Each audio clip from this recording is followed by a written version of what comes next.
Yo, what's up? Magandang hapon po. Ito na naman po si Marzolo. Siyempre, ang pagbabalik, mayroon po tayong pag-uusapan. Napakalaking balita po ito sa araw na ito. Ito po yung pagsiwalat ng isang pinakamalaking big fish na kasangkot dito sa flood control.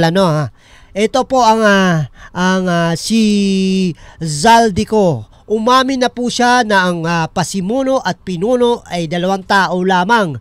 Pero ayon po sa kanya, siya po ay nagagamit lamang po, kaya hindi po siya makauwi. Pero bago ang lahat po, kung hindi ka pa nakapag-subscribe sa channel ko at bago ka pa lang sa channel ko, please subscribe po sa channel ko upang patuloy po tayo na gumawa ng video na katulad nito na magtatalakay sa mga issue ng ating bansa. So ito, umpisahan na po natin. Mayroon po tayo, gaya na ng kagagawian, mayroon po tayong ipi-play na video. So ito malinaw na po, wala na po tayong dahilan upang hindi mag-alsa-masa para sa bayan na pababain tong mga mandarambong ng bayan. So ayon po kay Zaldico, may nag-utos lamang daw po sa kanya.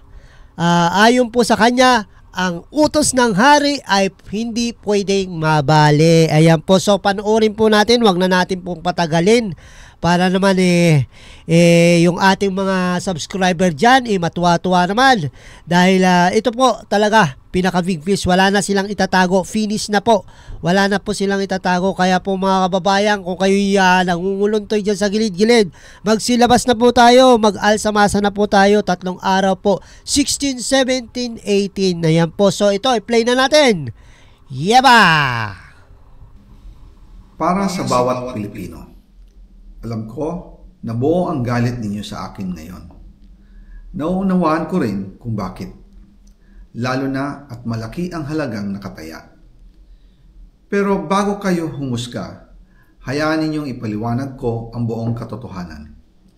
Matagal akong hindi nagsalita dahil may direktang utos sa akin. Huwag nang bumalik ng Pilipinas at manahimik na lamang. Umalis ako noong July 19, 2025 para sa aking medical check-up.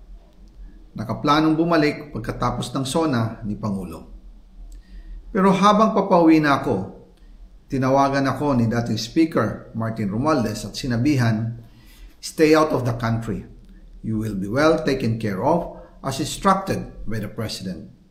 Noon naniniwala pa ako sa kanila, kaya't hindi ako bumalik.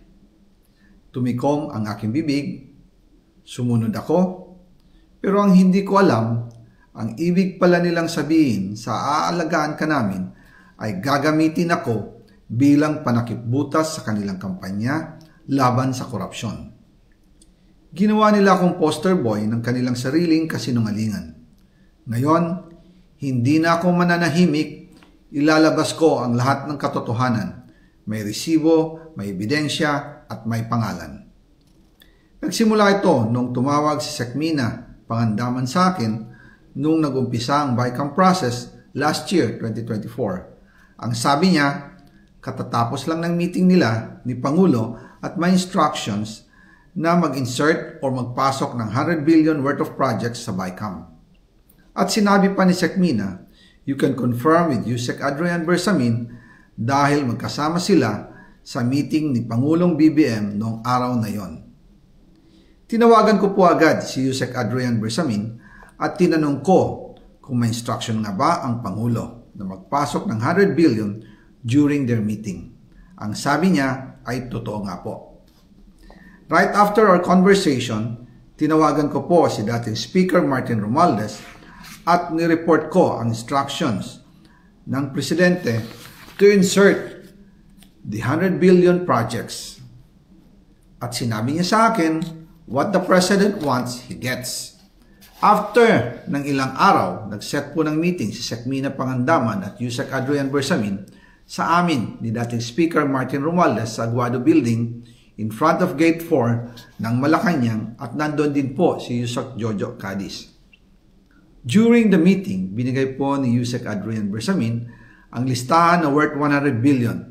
Tinanong ko po si Yusek Adrian kung saan galing ang listahan. Ang sagot niya, galing kay PBBM mismo at binigay niya ito mula sa brown leather bag.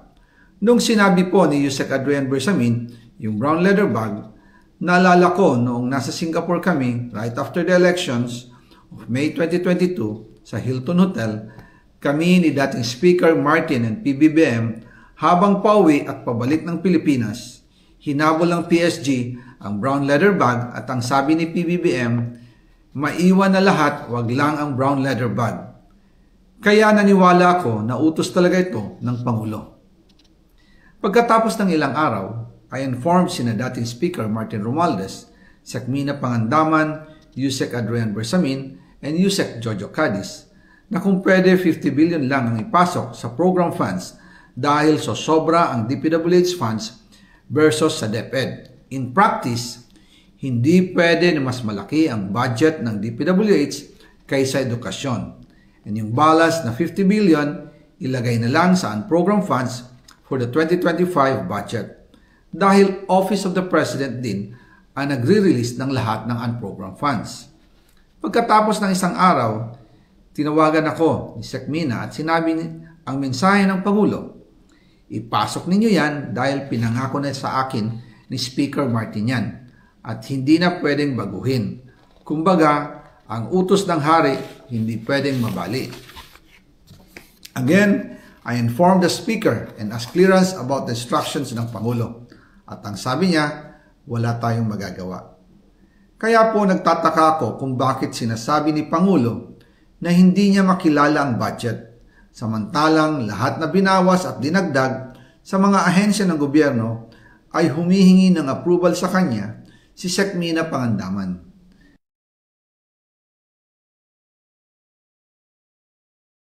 So, ayun na nga po yung unang pahayag ni Zaldico patungkol dito sa mga insertion ng mga pera. Bilyones, bilyones, milyones. Ayan po, sila lang po ang nag-uusap. Malinaw na malinaw ang sabi niya. Na utos ng hari ay hindi pwedeng mabali. Makikita nyo naman, or yung kanyang pag-deliver ng kanyang speech, no, na talagang ini-insist niya talaga itong si Martin Romualdez at saka dito si Pangandaman at saka si Bongbong Marcos. Si Bongbong Marcos ang pinaka pinuno, si Pangandama utos ni Martin Romualdez kay Pangandaman, si Pangandaman magpapaperma kay Bongbong Marcos. Yan po ang nagiging taktika. Itong si Zaldico, pwede nating sabihin na oo, kasangkot, pero big fish din siya. Pwede siya maging saksi, may resibo at kung ano-ano pa na magpapatunay na talagang sila po ang nag-uusap-usap, sila lang pong tatlo ang nag-uusap-usap para madiin itong si Zaldico at para madiin at magkaroon ng insertion na pagkakapirahan ng mga project. Yan na nga po yung flood control project. So malinaw na po mga kababayan, no? Wala na silang itatago na hindi sila kasangkot, ganito sila, si Zaldico lang. So malinaw na po ito. Umamin na talaga. Wala na sila itatago. Kaya wala na kayong dapat ipag-alala na huhulihin kayo ng DOJ. Mag-alsamasa na po tayo, magsilabas na po tayo. 3 araw po na rally. Diyan po sa 16, 17, 18, diyan po sa EDSA at saka sa Luneta. Sa pangunguna ng Iglesia de Cristo. So kung ano pa man mga sektang kinaniban nyo, free kayo pumunta kahit wala kayong religion. Free kayo pumunta upang ipalabas natin o ibaba at i-ouch natin yung mga namumunong abuser of authority, abuser of power. Yan po yung dalawa, yung mga crooks na yan, yung mga mandarabong ng bayan. Ayan po, dapat magsialis na sila dyan dahil pinagluloko lang po tayo ng mga yan. Kaya kayo mga kababayan, wag na kayo matakot, magsilabas na po kayo. Kung kayo nangungulot to sa isang tabi lang dyan, magsilabas na po tayo upang ikondina na hindi na ito tama. Hindi na tama ang ginagawa nila sa atin. Pinagmumukha nila tayong katawa-tawa. Ang Pilipinas po, katawa-tawa na sa buong mundo, kaya wala na pong mga investors ang pumapasok sa Pilipinas. Sinasabi sa balita na siya daw ang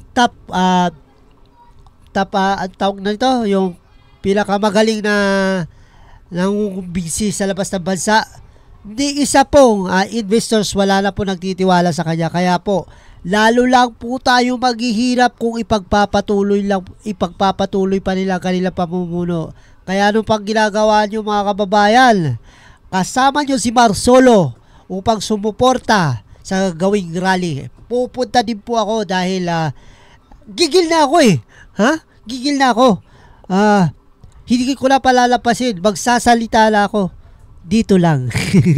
So, ayan po. Wala na sila itatago. Finish na po. So, maraming salamat. Ginoong Saldi ko, isa kang tunay na lalaki, isa kang tunay na mga kabayan. Na biktima ka lang. So, pwede ka lang umuwi. May nakaalam na ng lahat. Hindi ka na maano. Kaya, pwede ka lang umuwi. Yan po, mga malinaw ha. Utos po ng dalawang to. Kaya, hindi siya umuwi. You getting well. Kami bahala sa'yo. Magpakasarap ka lang dyan. At dyan ka na tumira. Huwag ka muna bumalik. Dahil hanggat hindi pa tapos tong ginagawa nilang kabulastugan. Ano? Kaya po hindi siya pinapauwi dahil para idiin siya na siya ang may kagagawa ng mga insertion na to at mga controversial na flood control project dito sa Pilipinas. So ayan po mga kaibigan, maraming salamat po una sa lahat sa mga nag-subscribe sa akin at nadagdagan po tayo. Kuha na po, 1,017, di ba? Nakaraan, 1,014. Nadagdagan po tayo ng 4. So, maraming salamat po at mabuhay po kayo. Sana, suporta para pagpatuloy po natin. Kung bago ka pa lang sa channel ko, please subscribe, hit mo yung notification bell. I-select mo yung all para updated po tayo sa ating mga video ginagawa na katulad dito. At ito na naman po muli si Marsolo nagsasabing, Babu! Yeah!